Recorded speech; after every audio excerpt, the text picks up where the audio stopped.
लेकिन यहाँ पर शनि चूंकि 12वें भाव में आ जाएंगे, 12वें भाव का शनि का गोचर वैसे ही अच्छा नहीं होता। तो 12वें भाव में जब शनि आते हैं, चूंकि शुभ गोचर में नहीं है, आपके लिए 2 भावों के स्वामी हैं, आपकी कुंडली के लिए कर्म भाव के स्वामी हैं और आपके लिए आय भाव के स्वामी हैं। इन 2 भावों के स्वामी का 12वें भाव में चले जाना ये दोनों के फलों की हानि कर जाएगा, या आपकी ईटिंग हैबिट्स कुछ इस तरह की हो सकती हैं जो आपको आपकी हेल्थ को जो है वो खराब कर सकती हैं। ये मैं इसलिए कह रहा हूँ क्योंकि छठे भाव के ऊपर शनि की दृष्टि है, ये रोग ऋण शत्रु का भाव होता है। निश्चित तौर पर यदि आप कुछ गड़बड़ खाएंगे तो आपका असर छठे भाव का मिलेगा, क्योंकि शनि की दृष्टि सीधी है छठे भाव के ऊपर। तो सावधान किस चीज़ से रहना है? अपनी कंपनी से सावधान रहना है। कोशिश करिए कि ऐसे दोस्तों की कंपनी मत करिए जिनका रुझान ज़्यादा ड्रिंकिंग, स्मोकिंग या कुछ इस तरह की आदतों में है जो आपकी बॉडी को जो है वो नुकसान पहुंचा सकती हैं। आप मेरे YouTube पे एस्ट्रो नरेश पर आपका स्वागत है। नमस्कार, मैं हूं नरेश कुमार। सबसे पहले उन दर्शकों का धन्यवाद जिन्होंने पेज को सब्सक्राइब किया है, पेज के वीडियोस को शेयर कर रहे हैं, लाइक कर रहे हैं और कमेंट बॉक्स में हमें अपनी राय भी लगातार भेज रहे हैं। दोस्तों, आज के वीडियो में बात करेंगे शनिदेव की। शनिदेव का गोचर हो रहा है 29 मार्च को। 29 मार्च को शनिदेव मीन राशि में गोचर करेंगे। ये यहाँ पर 23 फरवरी 2028 तक रहेंगे, यानी कि अगला गोचर जो है वो मीन राशि में रहेगा। लगभग 2.5 साल का समय होता है शनि के गोचर का। तो सबसे बड़ा सवाल है कि शनि के फल कैसे मिलेंगे इस राशि में गोचर के दौरान। यदि हम सामान्य फलों की बात करें, दुनिया के ऊपर प्रभाव की बात करें, तो ये गोचर 30 साल बाद हो रहा है। यदि हम 30 साल पीछे जाते हैं, थोड़ा सा इसको दूसरे एंगल से भी देखेंगे कि क्या कोई इकोनॉमिक क्राइसिस आया था, क्या कोई वॉर हुई थी, क्या कोई डिजीज बड़ी आई थी, या कोई बहुत बड़ी समस्या पैदा हुई थी। तो जब ये लास्ट टाइम में हुआ था शनि का गोचर, ये 95 से लेकर 98 के बीच में हुआ था। लगभग जून 95 से लेकर अप्रैल 98 तक का पीरियड था। तो उस समय क्या हुआ था? उस समय कॉन्गो वार हो गया था। इराक के ऊपर यूएस ने स्ट्राइक कर दिया था। इसी पीरियड के दौरान ये सारा कुछ हुआ था। रशिया इकोनॉमिक यदि सिचुएशन की बात करें तो रशिया में इकोनॉमिक जो है वो स्थितियां थोड़ी सी खराब हो गई थी। इंडोनेशिया हमारे एशिया में ही पड़ता है, वहां पर थोड़ा सा प्रॉब्लम हुई थी। यही पीरियड था जब हांगकांग जो है वो टेक ओवर किया था चाइना ने, क्योंकि पहले वो हांगकांग अंडर ब्रिटिश रूल था। तो इसी पीरियड के दौरान जो है वो चाइना के पास आया था। बहुत कोई मेजर डिजीज नहीं थी। हाँ, इतना जरूर है कि एक बहुत बड़ा बर्ड फ्लू फैला था जिस समय इस शनि मीन राशि में थे, तो काफी मुर्गियों को वर्ल्ड ओवर मारना पड़ा था उस समय। इसके अलावा यदि हम देखते हैं तो कोई बहुत ज्यादा बड़ा अर्थक्वेक नहीं था जिसमें लाखों की संख्या में लोग मारे गए हों। हाँ, इतना जरूर हुआ था कि इस अवधि में ऐसी स्थितियां पैदा हो गई थी कि शनि जब आगे गए, जैसे इराक वाला केस हुआ, अमेरिका ने स्ट्राइक किया ईरान के ऊपर, उसके बाद अलकायदा ने आगे जाकर कार्रवाइयां की। वो बाद में जब शनि मीन राशि मेष राशि में आए थे तो उसके बाद हुआ था।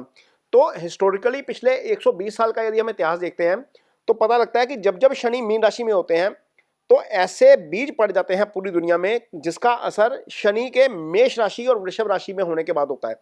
क्योंकि जितने भी 2 वर्ल्ड वार हमने देखी हैं वो सारी इसी स्थिति में हुई हैं जब शनि मीन राशि में थे या मेष राशि में थे।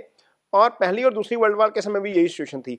तो खैर, दुनिया अभी तीसरी वर्ल्ड वार की बात कर रही है। मुझे लगता नहीं है कि इस तरह की कोई सिचुएशन बनेगी शनि के मीन राशि में रहने के दौरान, क्योंकि मीन राशि जो है वो पहली बात तो जल तत्व की राशि है, दूसरा ये शुभ राशि है, ये गुरु की राशि होने के कारण शुभ राशि है। तो तीसरा ये सौम्य राशि है। कुछ क्रूर राशियां होती हैं, कुछ सौम्य राशियां होती हैं। तो इतना बड़ा कोई बहुत ज्यादा बड़ा डिजास्टर आ जाएगा ये बहुत मुश्किल लग रहा है। हाँ, इतना जरूर है कि कुंडली में आपके शनि की पोजीशन क्या निकलती है, ट्रांजिट में क्या स्थिति निकलती है, उसका जरूर असर देखने को मिलेगा।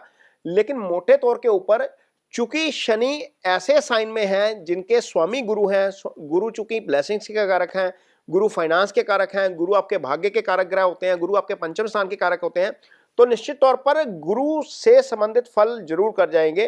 काफी सारी चीजें जो है वो करेक्ट करके जाएंगे शनि यहाँ पर अपने इस गोचर के दौरान। जो आपकी लाइफ में जो है वो डिस्टर्ब चल रही हैं उन चीजों को काफी ठीक करके भी जाएंगे। इस वीडियो में जो है वो हम आने वाला जो आगे एपिसोड है इसमें हम इसका प्रभाव विभिन्न राशियों के ऊपर जो है वो उसकी चर्चा करेंगे। तो इस वीडियो में हमारे साथ बने रहिएगा, क्योंकि यहां पर हम एंड में आपको उपाय भी बता के जाएंगे।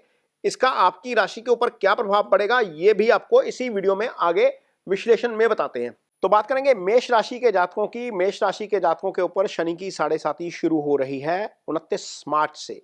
ये 7.5 आपकी चलेगी 2032 तक।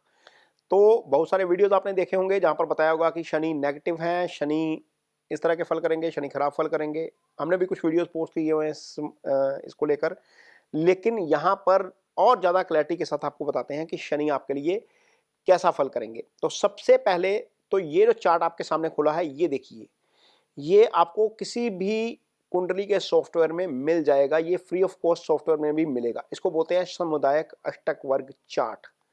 आप किसी भी सॉफ्टवेयर पे जाइए, कुंडली निकालिए, वहां पर पीडीएफ देखेंगे तो पीडीएफ में ये चार्ट मिलेगा।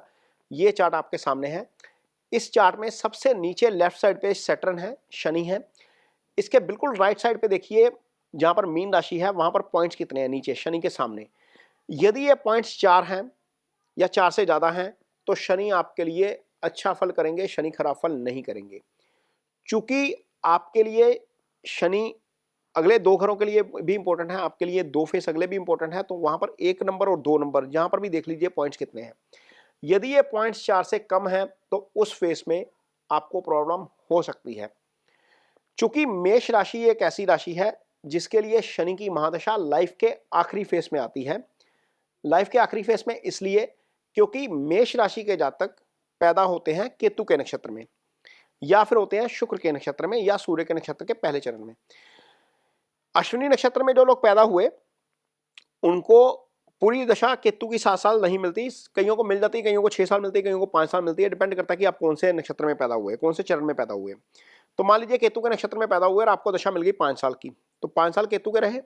उसके बाद शुक्र आ गए, 20 साल शुक्र के आ गए आपके पास, 25 साल हो गए। 25 साल तक तो आपके ऊपर शनि नहीं आएंगे। उसके बाद सूर्य आ जाएंगे 6 साल के लिए, 31 साल सूर्य नहीं, शनि नहीं आएंगे। उसके बाद आपके पास चंद्रमा आ गए 10 साल, 41 हो गए, सूर्य शनि नहीं आ रहे। फिर मंगल आएंगे 6 साल, 47 हो गए, शनि नहीं आएंगे। फिर राहु आ गए 47 के बाद 18 ईयर्स ये वाले हो गए, ये लगभग 65 हो गए, शनि नहीं आ रहे। उसके बाद गुरु आएंगे और ये हो गया 81। जिनका जन्म केतु के नक्षत्र में होता है उनको लाइफ के आखिरी फेस में यदि 80 साल के एज ऊपर चली जाती है तो शनि का जो है वो महादशा मिलती है। यहां पर शनि की महादशा नहीं मिलती।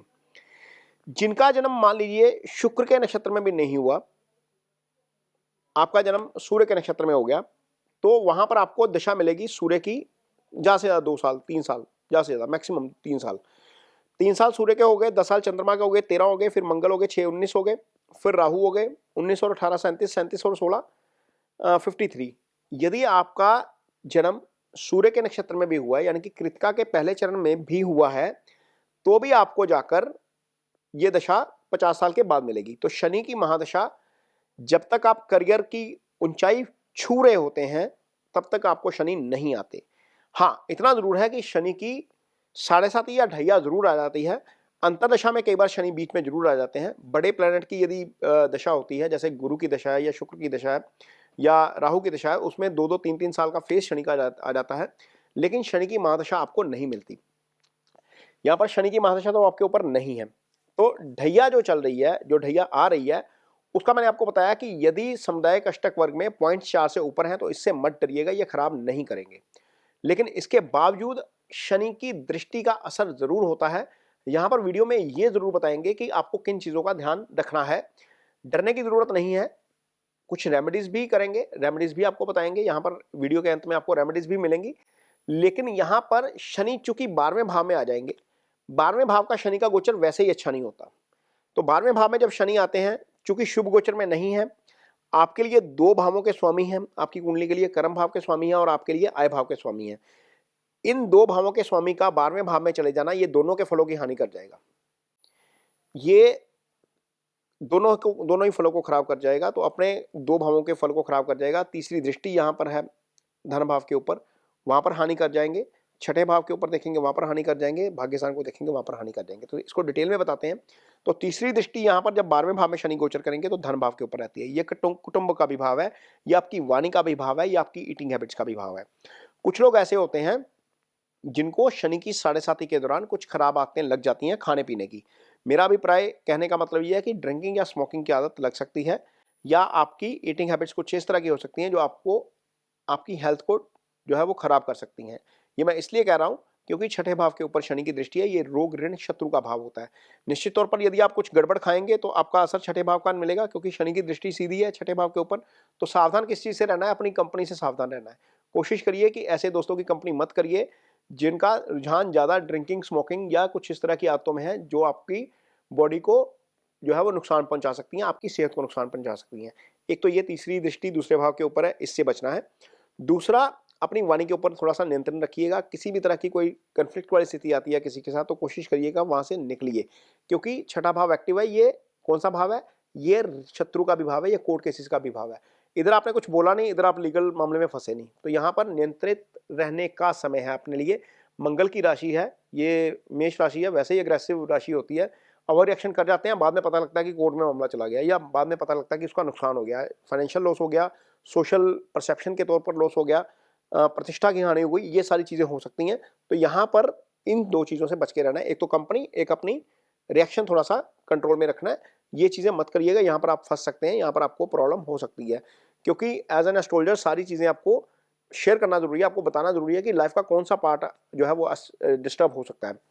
अगली दृष्टि, धन की हानि, तो निश्चित तौर पर मैंने बताया कि ये धन भाव है, यहाँ पर धन की हानि निश्चित तौर पर कर जाते हैं शनि, तो कोशिश करिएगा कि धन किसी को ना दिया जाए। वो मैं इसलिए बोल रहा हूँ क्योंकि शनि की दृष्टि बढ़ रही है छठे भाव के ऊपर। छठा भाव क्या है?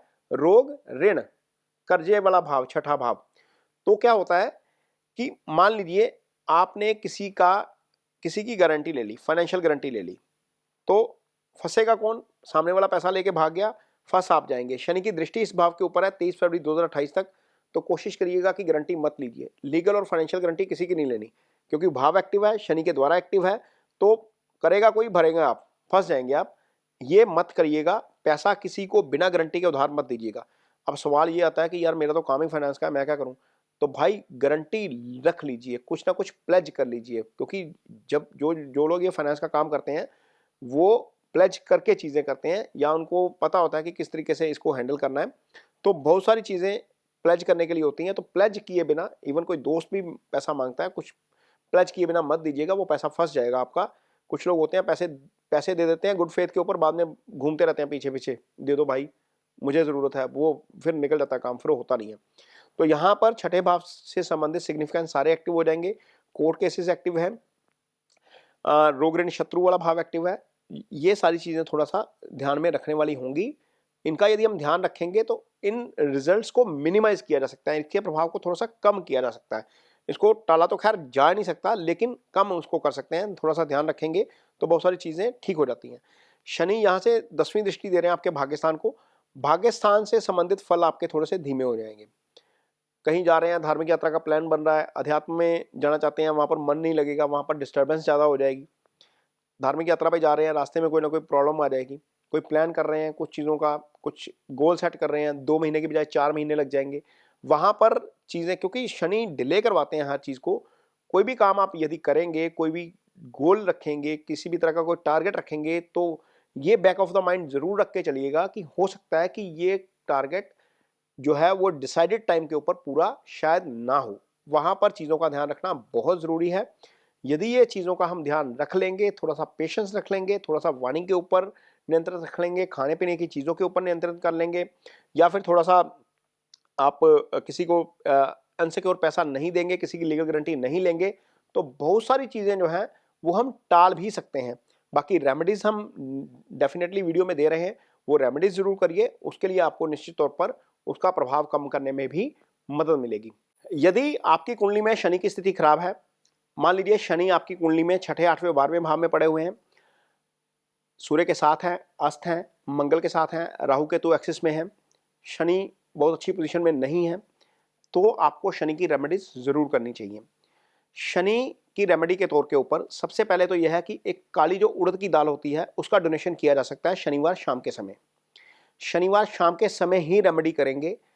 यदि शनि मंदिर जाना है, वहां पर शनिदेव की शिला को तेल अर्पित करना है, तो बाउल जो होता है जिसको छाया पात्र बोलते हैं, उसमें अपना फेस देखिए, उसमें सिक्का डालिए, तेल अर्पित करिए।